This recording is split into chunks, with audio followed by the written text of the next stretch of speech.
Hola a todos. Hoy he decidido hacer un audio desmintiendo algunos mitos que hay acerca del Asperger. Yo comento que cuando recibí el diagnóstico, pues lo primero que hice fue lo que suele hacer la gente, ¿no? Meterse a internet y mirar a ver qué era el Asperger, en qué consistía, etcétera, etcétera. Y claro, me llevé un gran chasco porque vi mucha información que nada tenía que ver conmigo e incluso me hacía sentir peor conmigo misma. Por eso yo hoy lo que voy a hacer es que voy a hablar acerca de cierta información que me molestó bastante cuando visité internet. Lo que más me molestó, sin duda alguna, fue el tema de que digan que no tenemos empatía. ¿Por qué? Porque yo precisamente siempre me he estado poniendo en el lugar de los demás. Siempre llevo toda la vida sintonizando con las emociones de los otros. Y por eso yo no podía entender que de repente dijeran que no tengo empatía. Yo creo que no es eso. Lo que nos sucede es que para tú tener empatía también necesitas, digamos, autorregularte emocionalmente bien. A mí me pasa, por ejemplo, yo soy muy intensa emocionalmente. Pongamos que a alguien le hacen algo. Ese algo a mí me afecta porque me hace sentir mal al ver a la otra persona sintiéndose mal. Sintonizo mucho con su emoción. Y sintiéndome tan mal, mi respuesta entonces no resulta empática. A lo mejor la otra persona siente que yo estoy siendo muy brusca y en realidad es debido a toda esa rabia que siento al ver que se ha cometido esa injusticia hacia ella. Yo un poco soy como los animales. No sé si habréis visto muchas veces pues el encantador de perros y todas estas cosas, que se ve que el amo tiene que estar muy equilibrado porque si no el perro se altera. Sintoniza con la emoción o lo que sea y el perro manifiesta la emoción que el amo siente. Y por eso a lo mejor el perro se comporta mal. Pues esto pasa igual.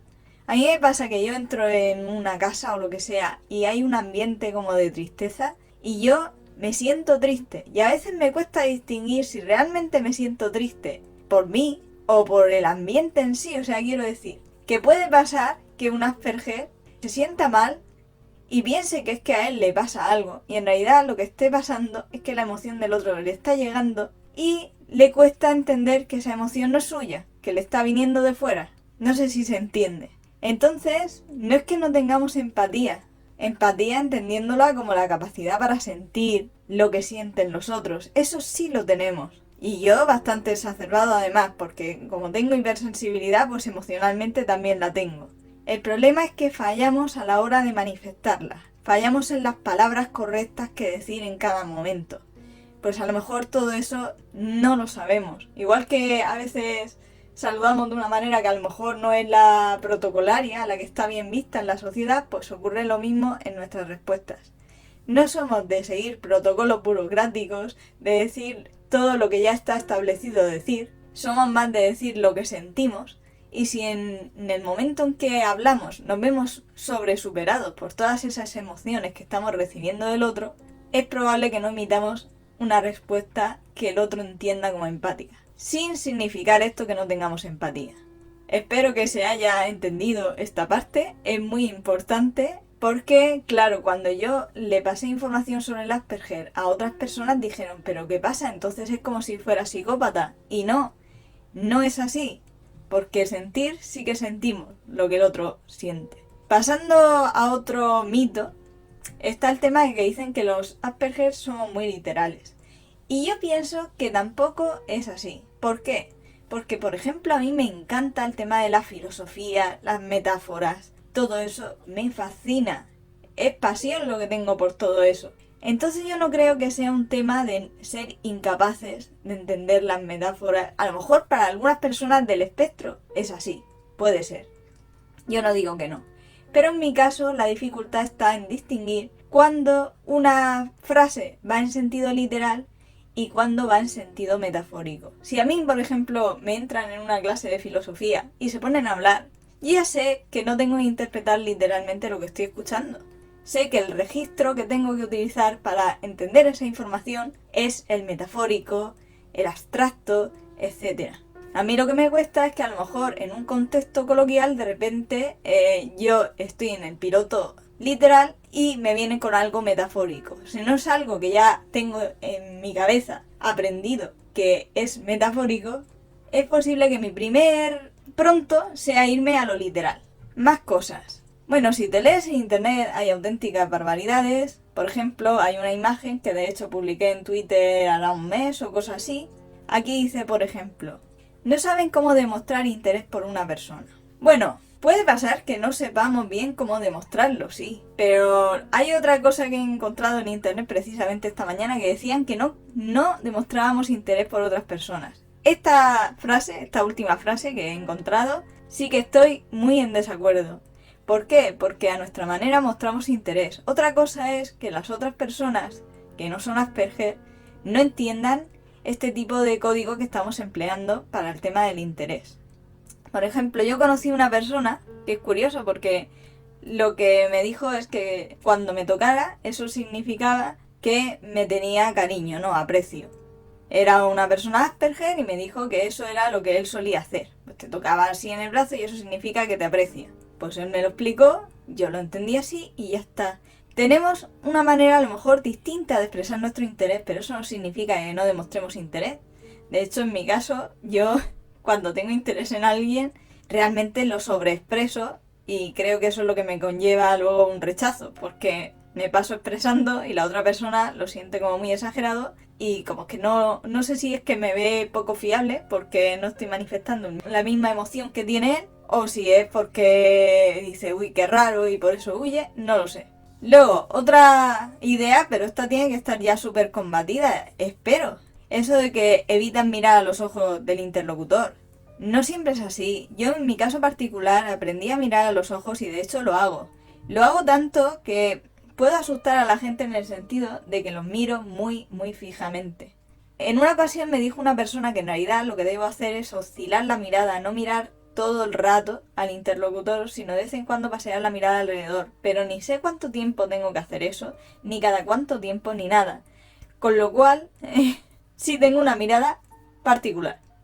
A lo mejor miro como muy sostenidamente a la gente, muy penetrantemente, y esto también pues conlleva rechazo, ¿cierto? Luego, ¿qué más cosas? Eso de que los Asperger es que somos unos genios en realidad en algo en particular, también es muy injusto, porque ¿qué pasa con el Asperger que no ha destacado especialmente en nada? ¿Qué pasa? ¿Que ya es menos Asperger por eso? Pues yo creo que no. Esto es un mito que se ha creado, el mito Sheldon Cooper. Aquí un Asperger pues tendrá sus dificultades sociales, pero luego es un genio. Esto yo creo que es un peso muy grande sobre nuestros hombros. No tenemos por qué ser ningunos genios. Si lo somos muy bien, pero no tiene por qué darse el caso. Y claro, cuando una persona tiene esta idea y la carga sobre ti, esa de que en realidad vas a ser un genio en lo que te guste, esto es un gran peso. Es un gran peso porque conlleva a tener que adaptarnos a esa expectativa y posiblemente no estemos a la altura. O posiblemente sí, pero que está la posibilidad de que no. ¿Y qué pasa entonces? Es muy preocupante. Por eso digo, cuidado con estos mitos, porque es que ponen presión. Yo, por ejemplo, y esto va unido a otro mito que hay, he visto que dice que nosotros como que teníamos poco interés en lo que piensan los otros o no sé qué.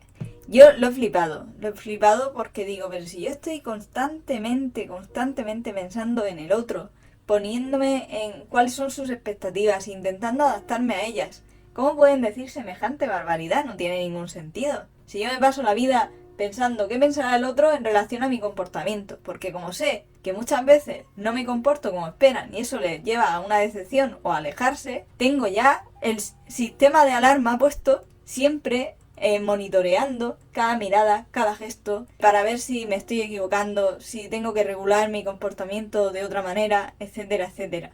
Así que esto tampoco es real. Ah, mira, aquí lo dice. Les preocupa muy poco la respuesta de otra persona. Mentira, o sea, la respuesta de la otra persona casi es mi máxima prioridad. Siempre estoy pendiente de ella. Así que esto vuelve a ser un mito.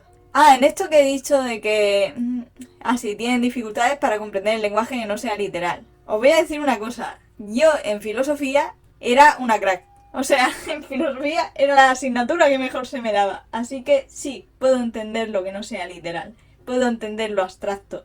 Y hay mucha gente que puede entenderlo. Yo conozco gente que ha estudiado filosofía, que ha estudiado teología, que ha estudiado literatura, porque el tema del lenguaje les gusta siendo Asperger, así que no tiene nada que ver.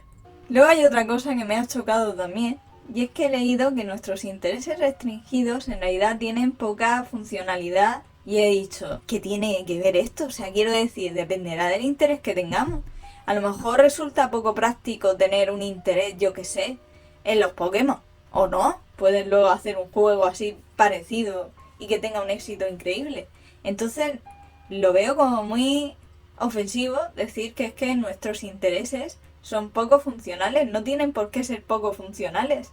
Y luego ya también quería hablar del tema de la inteligencia, que también hay como ideas encontradas, ¿no?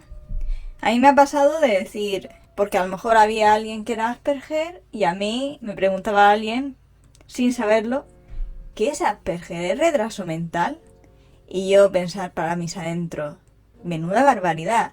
O sea, no, el Asperger no es retraso mental. El Asperger, precisamente, si nos basamos en cómo se nombró en el DSM-4, que el DSM-4 ya está obsoleto, pero bueno, decía que la inteligencia tenía que ser o normal o superior a la media. Pero es que ya vayámonos al tema del autismo. Ahí casi que es peor, porque encima está la idea de que es que los autistas, es que no sé si era un 70% o más, que tenían discapacidad intelectual. Y yo creo que esto no está bien pensado, porque realmente tú, una persona que no tiene lenguaje, no puedes evaluar la inteligencia. Porque a lo mejor sí tiene inteligencia, pero ¿cómo la evalúas? Si todos los test están hechos para personas con lenguaje. Entonces pienso que puede ser que haya un porcentaje de personas autistas que tengan discapacidad intelectual, pero no creo que sea tan elevado como se tiene estipulado hoy en día. Y respecto al Asperger, a la posición del espectro en el cual me encuentro, etcétera, etcétera, lo que yo he visto es personas que tienen una inteligencia descompensada, áreas en las que son inteligentes, áreas en las que tienen dificultades. Y es una cosa muy chocante y que hace que muchos malinterpreten nuestra inteligencia. ¿Por qué? Porque si vosotros me vierais a mí, yo voy siempre sonriendo y demás, y con una cierta ingenuidad, porque socialmente sí soy bastante ingenua, pues pensaríais, esta persona es tonta. O sea, vamos, ni lo dudaríais. Pero luego no soy tonta. Bueno, creo que se ve que no lo soy, por estas cosas que hago y demás. Entonces yo creo que no puedes juzgar tan simplemente si una persona es inteligente o no. La gente infiere que una persona inteligente tiene que ser inteligente en todo. Que si es inteligente para los estudios, también tiene que ser inteligente para las relaciones sociales. Y que si falla en una cosa o en la otra es porque no están bien, porque tienen algo que una discapacidad intelectual o lo que sea. Y esta idea hay que desterrarla desde ya. Una persona puede ser inteligente pero no tener habilidades sociales. Una persona puede ser inteligente y ser ingenuo y que le tome el pelo todo el mundo, pero su inteligencia pues está en otras áreas distintas a las que a lo mejor se están manifestando en esa situación social. Así que cambiemos el enfoque de lo que es la inteligencia. La inteligencia no está completamente ajustada en el mismo punto en todas las áreas en el Asperger. Al revés, por aquí está en un sitio, por aquí está en otro. Incluso muchas veces no se puede interpretar el resultado general de la media que se saca después de hacer el test de inteligencia. No está muy bien interpretar ese resultado porque está todo tan descompensado en unas áreas y en otras que decir, yo qué sé, pongamos inteligencia 100, pero le ha dado en algunas cosas 90 y en otras 110. No sé, no tiene sentido. No tiene sentido porque habrá que ver, a lo mejor lo de 90 se nota un montón, pero es que lo de 110 también existe. Y 100 no termina de decir realmente cuál es la realidad del asunto. Conclusión, que esto de la inteligencia no es algo tan sencillo para que uno juzgue desde fuera. Yo aparte os voy a decir una cosa relativo a la inteligencia y mi experiencia. Yo siempre pues se me han dado bien los estudios y en ese aspecto he destacado, pero por otra parte, por mi forma de ser, pues ha habido mucha gente que me ha tratado como si fuera estúpida, porque eso me ha pasado a mí en el colegio y demás. Claro, esto ha afectado mi autoestima. Y entonces, ¿cómo intentaba yo subsanar eso? Pues focalizándome en los estudios. Pensando que en realidad sí que era inteligente porque los estudios se me daban bien y un poco tratando de olvidar las partes deficitarias o lo que se me daba peor, que era el tema de las relaciones sociales. ¿Qué pasa con eso? Que es un problema, porque claro, uno quiere dar la talla de genio que algunas personas tienen por el hecho de que se te dé bien algo. Pero en realidad no es así, y tú descubres cuando creces que no es así, porque muy bien, se te ha dado muy bien los estudios, pero a lo mejor te cuesta muchísimo encontrar trabajo o llegar a tener pareja. Entonces, ¿realmente de qué te sirve tu inteligencia en esos aspectos? Entonces, yo creo que hay que quitarse de esa presión que se pone en la sociedad para que el Asperger intente demostrar que es un genio y ser un poco más humilde, porque, bueno, a mí el otro día, por ejemplo, me pasó, estuve leyendo acerca de habilidades sociales y hay habilidades sociales que debería saber, ¿no? Pero no las sé, realmente no las sé. Y se las comenté a mis padres y tal, y dijeron, ¿cómo puede ser que tú no sepas esto? Si tú eres inteligente, tendrías que saber esto. Es que, ¿dónde se supone que has aprendido en la vida? ¿Cómo puede ser que esto no lo sepas? Y fue como un momento de, Dios mío, qué decepción tenemos respecto a ti, porque nosotros pensábamos que esto sí lo sabías. Conclusión, no, ninguna decepción. Hay áreas que somos más brillantes en ellas y áreas en las que somos más deficitarias. Y hay que aceptar esto tal y como es. Y si tenemos que aprender habilidades sociales desde cero, aprenderlas. Somos autistas, aunque estemos en el punto más disimulado del espectro, el que parece menos evidente, digamos, tenemos las mismas dificultades que pueda tener un autista. Entonces, hay que partir de ahí. Hay muchos profesionales que a lo mejor se olvidan de este tema, a lo mejor nos ven con buen lenguaje y dicen, ya está, ya no tiene dificultades, esta persona ¿para qué necesita apoyos? No, o sea, sí tiene dificultades, lo que pasa es que, claro, todo se disimula en un ambiente de locuacidad verbal o no sé bien qué, pero eso no significa que la persona no tenga dificultades. Y bueno, hasta aquí llega el audio de hoy, espero que haya aportado alguna idea que pueda ser interesante. Si os parece bien, porque a lo mejor vosotros tenéis en la cabeza otros mitos que tiene el tema del Asperger y demás, y lo queréis poner en comentarios. O el tema del autismo, porque realmente hablo todo el tiempo del Asperger, pero en realidad me refiero también al autismo. Entonces, cualquier mito, cualquier cosa que os moleste, que queráis que la gente ya diga, venga, despertad, no tener esa visión tan errada de la realidad. Ponedla en los comentarios y así la gente que vea el audio, pues entonces irá a los comentarios y podrá saber más cosas, para que estén bien informados, porque da mucha rabia que la información que tenga la gente que nos conoce y que recibe nuestro diagnóstico sea la que viene en internet, que está muy errónea en muchas ocasiones. Y bueno, hasta ahí todo. Un saludo a todos y hasta pronto.